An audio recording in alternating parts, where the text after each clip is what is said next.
if you look at the media and start to read all the papers and all of that, it feels like GCC is going to solve for world hunger. But when you actually have the conversations and drill down a little deeper, there's challenges. There's stuff to be done. And so that's what I wanted to talk to you about. But before we go there, Arindam, why don't you quickly introduce yourself and what you do at EY? So, so my name is Arindam. I'm been with EY now for about 7 years. My primary role is to lead the GCC business, and but I primarily focus on the non-financial services. I think Manoj Marwa is there somewhere in the crowd. He leads the FS business. He's my counterpart on this. Fantastic. So from your vantage point, Arindam, because I think one of the vantage points that the Big Four and EY have is C-level relationships. So not I think you're working across GCC leaders, CFOs, CIOs, etc., etc. What do you see as the biggest disconnect between what's being talked about at GCCs versus what's actually happening? Yeah, so I think, look, I mean, if you look at the rhetoric today, the problem a little bit with the rhetoric is that it paints everything with the same brush. If you look at the numbers, you've got 1,800 to 1,900 centers in the country. They range from 50 people all the way up to 50,000, right? So in terms of the headcount that some of these centers have and the kind of functions they perform, I think they are all in some stage of their maturity curve, right? So I think the first incorrect representation that happens is that everything is good and everything is wonderful. It's not. Every GCC is going through some sort of of a challenge or the other, and I know that we'll talk a little bit about that as well. The other problem that I still see is that 70% of the conversations we still have is very much cost driven still. No? It's not that we talk a lot about value, etc. But the problem that we still find is that not a lot of people are spending time in terms of quantifying that value that they bring on the table. Which is, it's a great thing to say that value addition is happening in leaps and bounds, but how do you quantify it? How do you measure that value against the bottom line of a company, etc.? I think there's a lot of thought that still needs to go in terms of that area. So cost is still a big driver. And it is, people have kept it a little bit under the wraps, but it's still there. No, look, I think cost will always be a big driver. I don't think we need to keep it under the wraps, right? That's not going anywhere. I think it's what you do over and above that. Cost is almost a hygiene, I think, is the right. The other thing that I've noticed, Arindam, and tell me if you agree with me or not, is decision rights. I think we want GCCs to do higher order work. We want them to do more complex work, going up the value chain and all of that, which is great. We want GCCs to be the innovation hubs, AI centers of excellence and all of that. But it feels in a lot of them, and again, you can't paint it with a broad brush. A lot of times it's sort of you're still delivering versus you're innovating or you're able to take decisions. Do you agree with that? Do you think decision making is a challenge? Yeah, so I think, look, again, I don't want to, it's not a one size fits all. It's probably changed quite a bit in the last, I would say, 3 to 4 years. There's a lot more decision rights that are now being transferred, for a lack of better term, to the centers and the people that are leading that. But I still feel that maybe, broadly, maybe it's 60 to 65% of the centers still are not fully empowered. Now, that is not a fault of the GCC ecosystem. So let me be very clear about that. That is by definition a fault of the organizational design that most companies have and how they govern some of these centers and how the centers are integrated into their overall landscape. And when you start to make incorrect decisions based on egos or power struggles, etc., and everyone knows that there are such political situations in every company, ultimately the center suffers because it doesn't get empowered the way it is supposed to be. And it may be a hard-hitting fact, but when you look deep inside, is the empowerment fully there 100% all the time? The answer is no. Yes. Yeah. But is the term GCC itself contributing to that? Like, why do we need to name something? Because if you call it, whether we call it GCC or we call it whatever we want to, rename it, that term itself has changed over the last 20 years or so.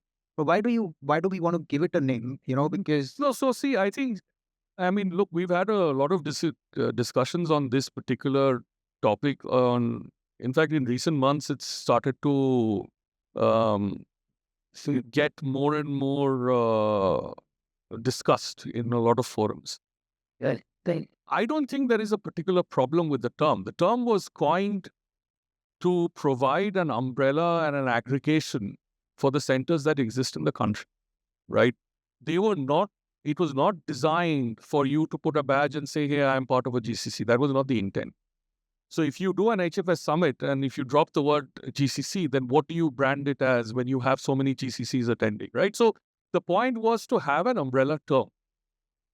I don't think it has any negative connotation or it has a problem per se, but it is also not the end all in terms of what these centers are, right? It's much more beyond just a capability conversation.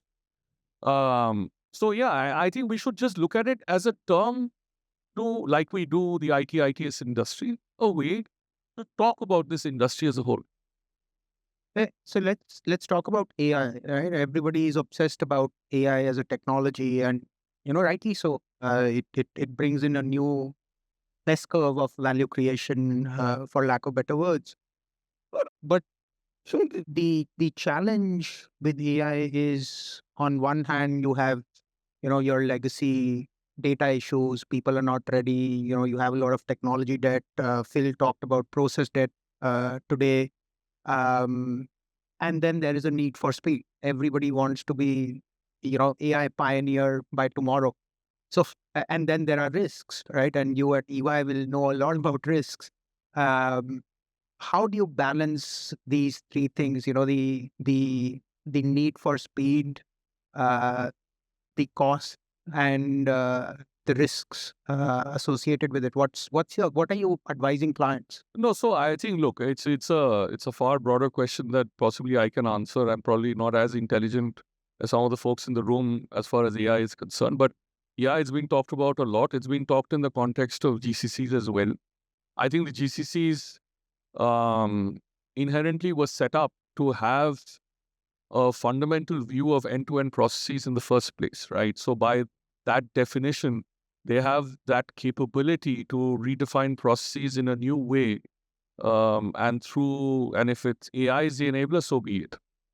But having said that, I think the point is that there's a little bit of, and this is, I think, more enterprise-wide. It's a little bit of Me Too syndrome as well right now, right? So everyone else is doing it. Why are we not talking about it?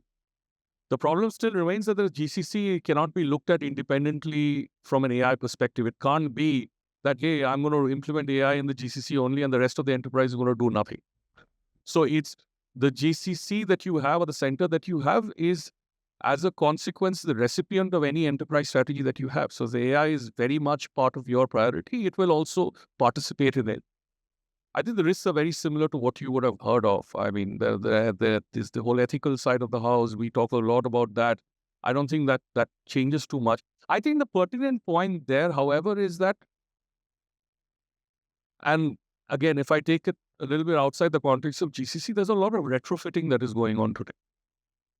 Sure. And this is the problem that you saw also during the automation times, is that if the process itself is fundamentally broken, it's fragmented, etc., no matter how much automation you put in and how many COEs you create, nothing ultimately changed, right? You added more people than you wanted to automate in the first place. So fundamentally, those things, and I think we discussed about technical debt, etc., those things are very real. It's pertinent to the GCC as well. But what these centers can potentially do is establish the COEs, reskill the people, get ready if that's the future. Fair point. So, I had a dinner with a CEO of a company, and they have a rapidly growing GCC, and by rapidly growing, he was talking about we are adding more people, et cetera, et cetera.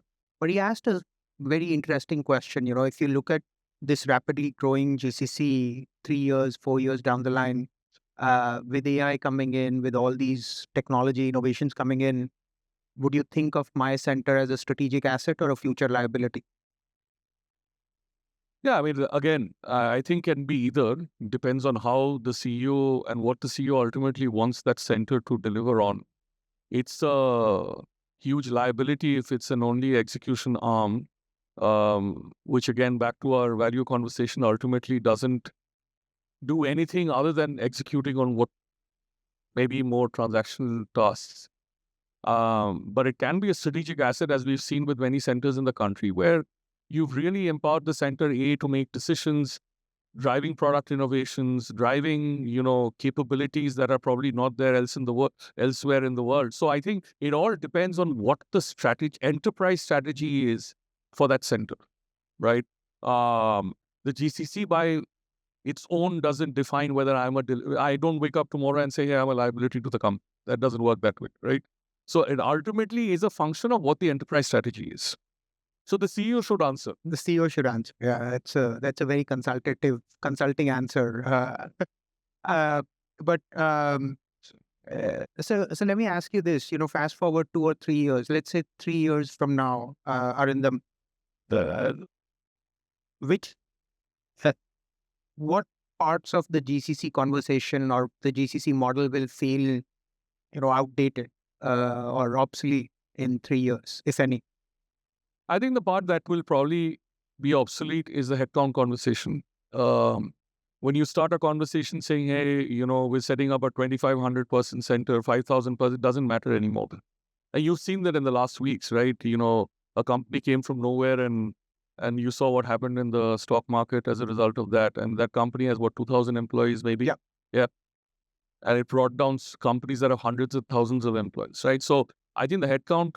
So the point is that by, over the last 25, 30 years, this ecosystem and the nature of this business has been very, very dependent on humans and human resources, right? So now with everything that we've heard about AI and what it brings and so on and so forth, I don't know the importance of that going forward. I think what will be very important is the kind of skill sets you have in these centers. Everyone knows that domain expertise is not going away. Coders might, but the domain still is very, very important. So I think that's the first thing that is going to start getting a little old the next 2 years. Yeah, so the headcount conversation. So I think we'll have to think of a new way of introducing ourselves. Right now, it's a lot of introductions. I am GCC head and I have 5,000 people. Yeah. So that's fantastic. Any questions for Arindam from the audience? I do want to make this interactive. No, but before you ask them question, I know there's a lot of media and everyone here. Saurabh asked me to say all of these things. This was not my... I wanted to have a very, very happy conversation. Everything is going well. This is all done by him, so you can write about him, not me.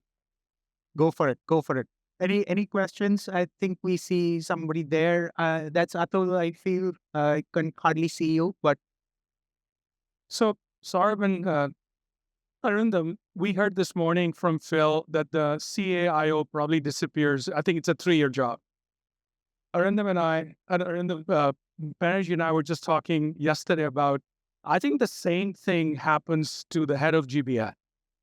So the GCCs remain because they're a capability, they're centers around the world. What do you think of that? Should that actually disappear? These capabilities were truly embedded in the company and actually do not create silos and competition between the GCCs and headquarters. It's a good question. It's a very good question. I mean, look, it's again, it's a political one, right? I mean, if you ask me, it again depends on the operational structures that have been put in within the organization itself. Depending on where these capability centers are and how integrated they are. I think we were having a conversation a little ahead of this session on siloed structures versus integrated structures versus the kind of leadership you want. So yeah, I mean, everything is up for debate right now. Will the genius leader title and position remain. I mean, we're talking about chief AI officer. Before that, it was chief digital officer. Before that, I don't know how many CDOs and CIOs and all of that, right? So that convention is changing. I think the GBS part, to be honest, there's a lot more murmur right now on the impact of agentic, etc., on the GBS framework at large, right? So it'll be interesting to see. I don't know, yes or no. But I know that a lot of eyebrows will be raised if those positions still exist maybe 4, 5, 6 years down the lane, if everything that we're discussing comes true. Yeah, no, fantastic conversation, Arindam. Thank you so much for spending some time with us. Thank you.